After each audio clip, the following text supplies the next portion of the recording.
In this video, we're going to introduce and explore the concept of interval quality, which is the type of sound or the type of character that specific intervals have whenever they are sung or whenever they are played. Now, there are three common adjectives that are used to describe the most common qualities of intervals, and those adjectives are major, minor, and perfect. So if these adjectives were to describe an interval, intervals with the major quality would be called major intervals. Intervals with the minor quality are called minor intervals, and likewise for perfect intervals. Now, to determine the quality of the interval, we need to look primarily at the top note of an interval and see how that top note of the interval relates to the key signature of the bottom note. Now, if this isn't making a lot of sense, it's easiest to view this when we take a look at an example. So if we take a look at this interval here, D and F sharp, the first thing that we can quickly do is identify the distance between D and F sharp. So if we call D 1, E would be 2, and F sharp would be 3, which means that we're dealing with an interval of a third. Now, to identify the quality, we need to identify the key signature of the bottom note. In other words, we're treating the bottom note of the interval as if it is Do, or the first note of a major scale. So that means that we need to identify what the key signature of D major is. Now, if we use the shortcut strategy, we can go D major down one semitone, and D major down one semitone is going to give us a C sharp, and if we know that C sharp is the last sharp in the key signature, we remember that our order of sharps is Father Charles, goes down and ends battle, so that means that D major has two sharps, which are F sharp and C sharp. So in D major, the F in the D major scale is an F sharp. Now that we know what the F is, which again is the top note of the interval in this case, we need to compare the top note of the interval with how this note is used in the major scale of the bottom note. So we see that in D major, the F is sharp, and we see in the interval that our F is sharp as well, and therefore we can see that our interval is the same as the major scale.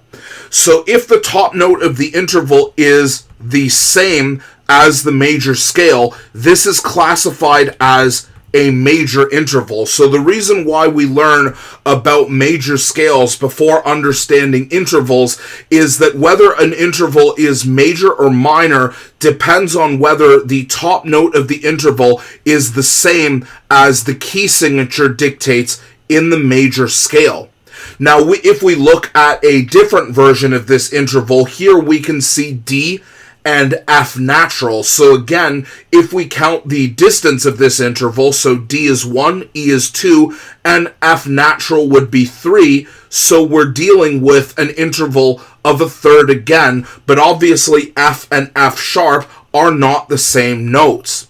So since we've already figured out the key signature of D major, we've done most of the work here, and now we need to compare how an F natural compares to the F in D major. So we can see that an F natural is one semitone lower than the F sharp, which is how an F is used in a D major scale.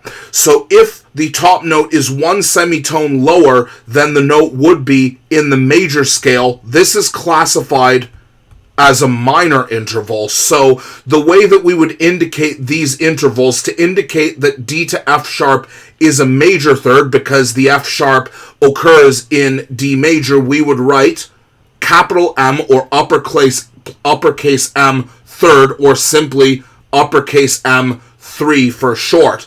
Now, with minor intervals, we would write lowercase m third, or simply lowercase m 3 for short, to indicate that this is a minor interval.